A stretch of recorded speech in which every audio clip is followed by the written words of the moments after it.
पहले ही बता दूं दोस्तों, ये वीडियो कृपया अंधभक्त बिल्कुल न देखें, क्योंकि ये वीडियो देखकर उनका हाजमा खराब हो सकता है कि कुछ खाने का मन ही ना करे। क्योंकि इस वीडियो के जरिए एक बार फिर साबित हो गया कि चाहे ये सरकार पूरी की पूरी बीजेपी नेहरू गांधी परिवार पर कितने भी आरोप मढ़े, कैसी भी बातें उनके लिए कहे, बकायदा मोदी जी के मंत्री खुद एआई फोटोज शेयर करके देश के प्रथम प्रधानमंत्री पंडित नेहरू को बदनाम करने के लिए वाहियात बातें क्यों ना बोले। गांधी परिवार और कांग्रेस पार्टी का शीर्ष नेतृत्व देश के अंदर किस तरह का स्टेचर रखता है, क्या वजूद रखता है, क्या महत्व रखता है, एक बार फिर साबित हो गया।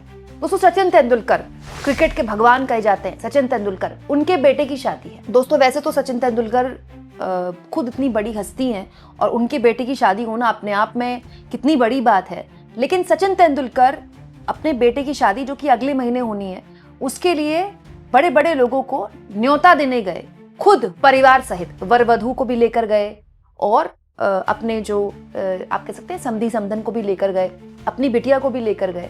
लेकिन इसमें 3 निमंत्रण ही केवल और केवल उन्होंने सोशल मीडिया में शेयर किए। एक स्वयं प्रधानमंत्री नरेंद्र मोदी को देने गए वो निमंत्रण, पूसा परिवार। इसके अलावा अमित शाह को निमंत्रण देने गए। इसके अलावा राष्ट्रपति द्रौपदी मुर्मू को भी निमंत्रण देने गए। बहुत बड़ी बात है दोस्तों, ये बताता है कि सचिन तेंदुलकर कितने बड़े स्टार हैं। और इन 3 निमंत्रणों के साथ साथ चौथा निमंत्रण जो गया वो राहुल गांधी को गया। यहां मैं आपको बता दूं दोस्तों, सचिन तेंदुलकर अपने परिवार सहित और भी बहुत लोगों के पास गए निमंत्रण देने के लिए। कई जगह परिवार सहित गए, कई जगह पर्सनली गए, कई जगह निमंत्रण ऐसे भेजे गए, लेकिन केवल ये 4 निमंत्रण ही उन्होंने अपने सोशल मीडिया में शेयर किए।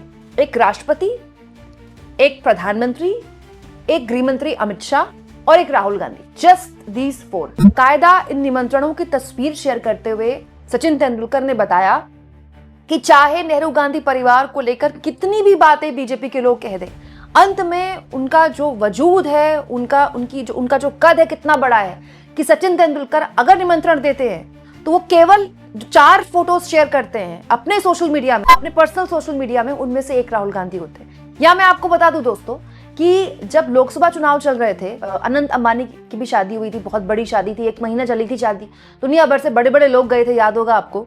उस वक्त ये खबर आई थी कि मुकेश अंबानी सोनिया गांधी के घर गए थे इन्विटेशन देने के लिए, और जब मुकेश अंबानी सोनिया गांधी के घर न्योता देने के लिए गए थे, इंटेंशनली राहुल गांधी घर से बाहर निकल गए थे, क्योंकि आप जानते हैं राहुल गांधी अडानी अंबानी को लेकर केंद्र की मोदी सरकार की आलोचना करते रहते हैं। तब भी बहुत से लोगों की नजरें गईं कि अंबानी व्यक्तिगत तौर पर सोनिया गांधी के घर जा रहे हैं उनको निमंत्रण देने के लिए, तब जबकि उनकी 2 बच्चों की शादी पहले हो चुकी है, बेटे की शादी और बेटी की शादी।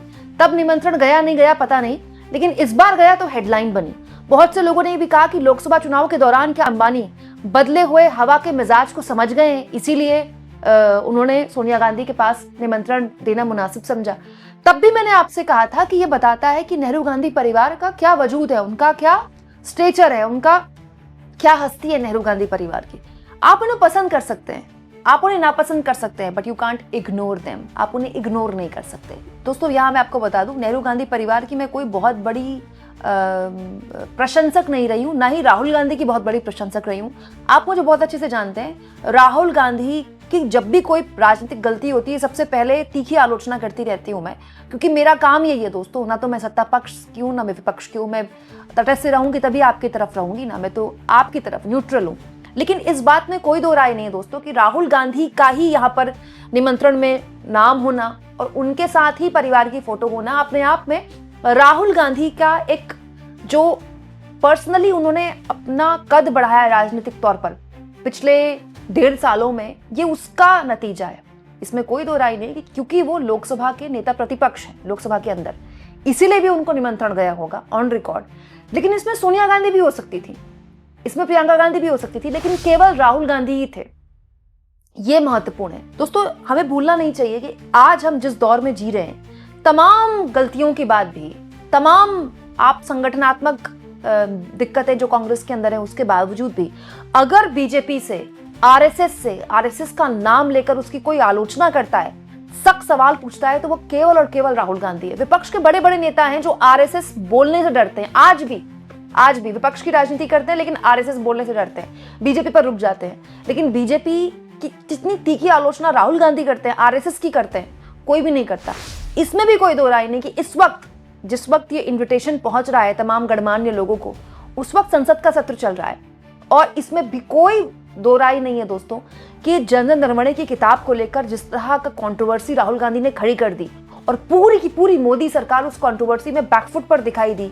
कम से कम राहुल गांधी ने ये स्टैब्लिश करने में वो कामयाब रहे कि ये सरकार जो 56 इंची बताती है अपने आप को, खुद मोदी जो सेना की वर्दी पहनकर दिवाली मनाते हैं सेना के जवानों के साथ और फाइटर प्लेन उड़ा लेते हैं, कभी एयरफोर्स के जवान टाइप ड्रेस पहन लेते हैं, वो नेता जो सेना के पीछे छिपते हैं वो एक्चुअली में सेना को आगे कर देते हैं जब फैसले लेने की बारी आती है।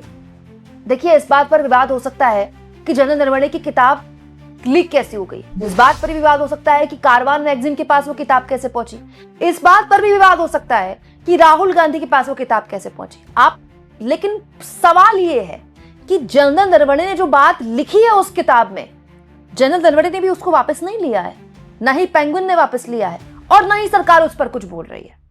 बहस ये नहीं है कि वो किताब राहुल गांधी के पास कैसे आई, बहस इस पूरे एपिसोड में ये हुई कि जब चीन के टैंक सामने से आ रहे थे, पीएम ने फैसला लेने में करीब 2 घंटे से ऊपर का वक्त लगाया और अंत में कहा जो उचित समझो वो करो। जिसके बाद जनरल नरवणे लिखते हैं कि मुझे ऐसा लगा कि मेरे हाथ में किसी ने गरम आलू थमा दिया। मतलब सब जानते दोस्तों, हमारे देश में सेना राजनीतिक फैसले नहीं लेती, किस मोर्चे पर युद्ध छेड़ना है, कहां युद्ध रोकना है, ये फैसले राजनीतिक नेतृत्व लेता है, राइट, पॉलिटिकल लीडरशिप लेती है।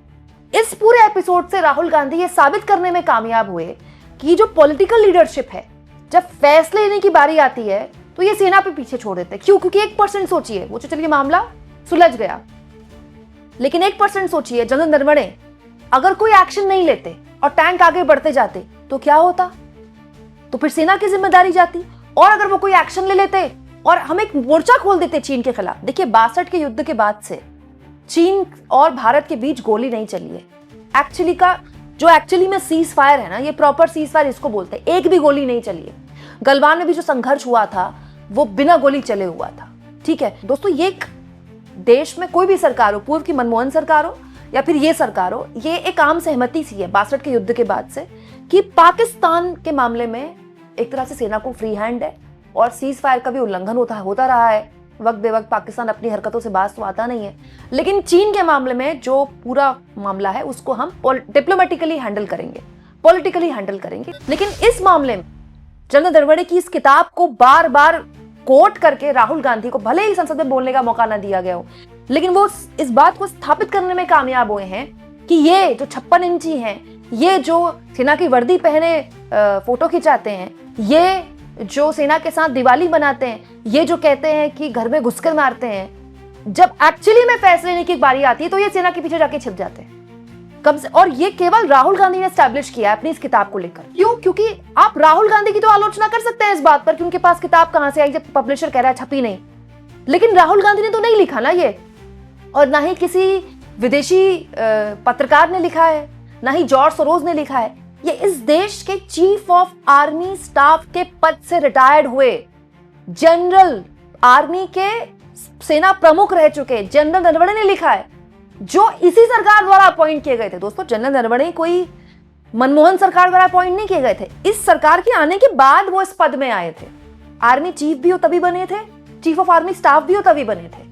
और इस सरकार के, मतलब आप कहिए इस सरकार के बहुत आलोचक भी नहीं रहे हैं। आप उनका सोशल मीडिया देखेंगे तो बहुत सी चीजें आपको पता चलेंगी। लेकिन एक ऐसे वक्त में जब विपक्ष के नेताओं को संसद में बोलने नहीं दिया जाता, एक ऐसे वक्त में जब आप सीमित संसाधनों के साथ ही बीजेपी से लड़ रहे हैं, एक ऐसे वक्त में जब खुद विपक्षी पार्टियां कहती हैं कि हम केवल बीजेपी से नहीं लड़ रहे, हम उसकी ईडी सीबीआई से भी लड़ रहे हैं, हम चुनाव आयोग से भी लड़ रहे हैं, हम वोट चोरी से भी लड़ रहे हैं, मतलब बीजेपी बहुत आगे जाकर चुनाव शुरू करती है और हमारी शुरुआत बहुत पीछे से होती है।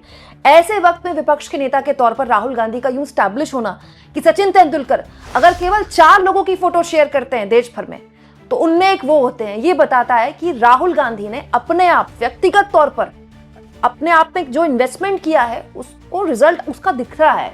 वो ऐसे ही आप उसको डिस्क्रेडिट नहीं कर सकते हैं। दोस्तों, मैं तो ये सोच रही हूँ कि ये सारी फोटोज अंधभक्त देखते होंगे तो उनके पेट में कितना दर्द होता होगा कि इतना राहुल गांधी को पप्पूकरण कर दिया उनका, इतनी सारी बातें बोल दी उनको लेकर, हर दिन उनको डिस्क्रेडिट किया जाता है। उसके बावजूद भी इतने बड़े स्टार सचिन तेंदुलकर, उनके बेटे की शादी होगी दोस्तों तो दुनिया भर के बड़े बड़े लोग आएंगे, केवल भारत से नहीं आएंगे।